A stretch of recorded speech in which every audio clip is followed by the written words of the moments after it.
आप सभी को मेरा नमस्कार। मैं राहुल शुक्ला आज इंडियन पॉलिटी के अंतर्गत एक नए टॉपिक के साथ आया हूं। आज हम लोग बोर्ड क्लास नहीं कर पाएंगे कुछ प्रॉब्लम्स की वजह से, लेकिन आपकी क्लास जो आज चलेगी तो हम लोग का टॉपिक है संविधान की प्रस्तावना। अभी तक हम लोग भारतीय संविधान पढ़ रहे थे, तो भारतीय संविधान के बारे में हम लोगों ने बहुत कुछ पढ़ा। 26 जनवरी 1950 को संविधान लागू हुआ और 26 नवंबर 1949 को संविधान बनकर तैयार हुआ था। तो संविधान में जो सबसे पहले अगर हम बात करें, सबसे इम्पोर्टेंट क्या है, उसकी प्रस्तावना। कोई भी चीज़ होती है, जब कोई आप ऐसे लिखते हैं तो सबसे पहले क्या लिखते हैं? प्रस्तावना, प्रीमेम्बल ऑफ द कॉन्स्टिट्यूशन। तो संविधान की प्रस्तावना की बात करें तो प्रस्तावना, सबसे पहले प्रस्तावना क्या है? What is preamble? तो प्रस्तावना की बात करें तो प्रस्तावना भारतीय संविधान की भूमिका की भांति है कि मतलब इसमें जो संविधान है इसकी क्या भूमिका है, इसका विवरण इस प्रस्तावना में मिलता है, जिसमें संविधान के आदर्शों, उद्देश्यों, सरकार के स्वरूप, संविधान के स्रोत से संबंधित प्रावधान और संविधान के लागू होने की तिथि आदि का संक्षेप में उल्लेख है। प्रसिद्ध न्यायविद व संविधान विशेषज्ञ N.A. पालकीवाला ने प्रस्तावना को संविधान के परिचय पत्र की संज्ञा दी। अब यहाँ पर पालकीवाला ने क्या कहा? प्रस्तावना को क्या कहा कि ये संविधान का क्या है? एक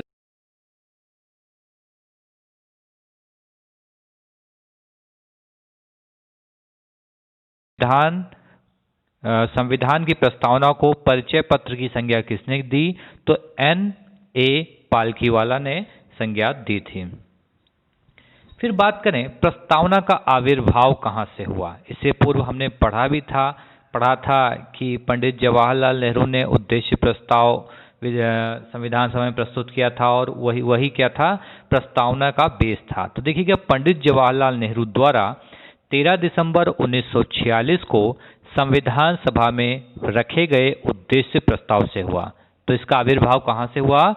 तो उद्देश्य प्रस्ताव से ही इसका आविर्भाव हुआ था। किसका? प्रस्तावना का। उद्देश्य प्रस्ताव कौन लाया था? पंडित जवाहरलाल नेहरू। कब उन्होंने संविधान सभा में प्रस्तुत किया था? 13 दिसंबर 1946, जो हम लोग पढ़ चुके हैं। इसी कारण भारतीय संविधान की प्रस्तावना को उद्देशिका कहकर भी संबोधित किया जाता है। ठीक है, इसी कारण भारतीय संविधान की प्रस्तावना को उद्देशिका कहकर भी संबोधित किया जाता है। जो भी पॉइंट मैं आपको यहाँ बता रहा हूँ आपके एग्जाम के पॉइंट ऑफ व्यू से बहुत ज़्यादा इम्पोर्टेंट हैं, उन्हें नोट डाउन कीजिएगा। फिर बात करें समाजवादी, पंथ निरपेक्ष और अखंडता। ये तीन शब्द हमारे संविधान की प्रस्तावना में दर्ज हैं। तो एग्जाम में क्वेश्चन कई बार पूछा गया है कि समाजवादी, पंथ निरपेक्ष और अखंडता शब्द किस संविधान संशोधन के माध्यम से भारतीय संविधान की प्रस्तावना में जोड़े गए। तो बहुत मोस्ट इंपॉर्टेंट है, 42वें संविधान संशोधन अधिनियम 1976 के द्वारा प्रस्तावना में समाजवादी, पंथ निरपेक्ष और अखंडता शब्द शामिल किए गए। ठीक है, तो इसे आप अच्छे से 42वें संविधान संशोधन अधिनियम 1976 के द्वारा बात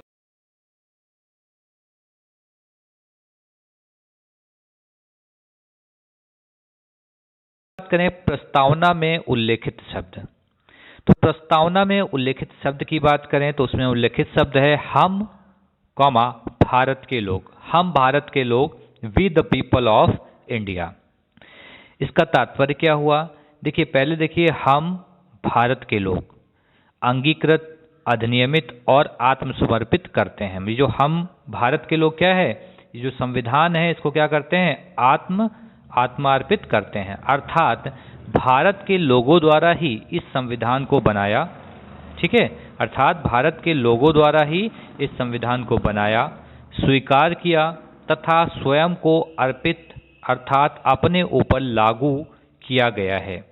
भारतीय संविधान भारतीय जनता को समर्पित है। ठीक है, देखिए, हम इट मीन्स कि हमने ही संविधान बनाया, हमने ही स्वीकार किया और स्वयं पे अर्पित किया और इसे अपने ऊपर लागू किया। इसीलिए इसमें उल्लेखित शब्द क्या है? हम भारत के लोग।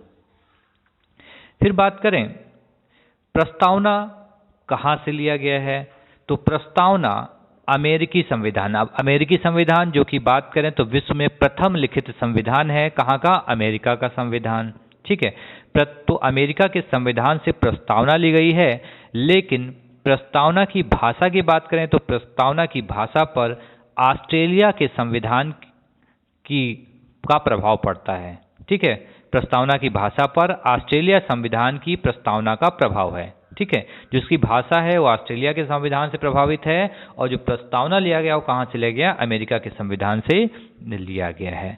उसके अलावा 2 पॉइंट यहाँ पर नोट्स हैं, ये भी देख लीजिएगा, ये भी एग्जाम में आपके पूछे सकते हैं। हमारी प्रस्तावना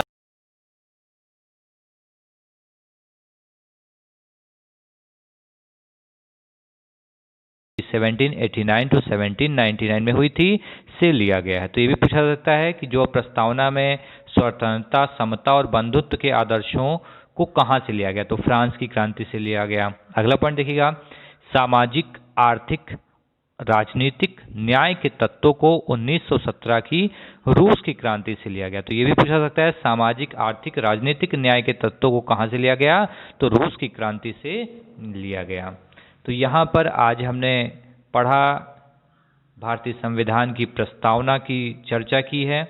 इसे आप लोग नोट्स बना लीजिएगा, अच्छे से पढ़ लीजिएगा, और फिर आगे हम लोग इसको कंटिन्यू रखेंगे। आज के लिए इतना ही, बहुत बहुत धन्यवाद।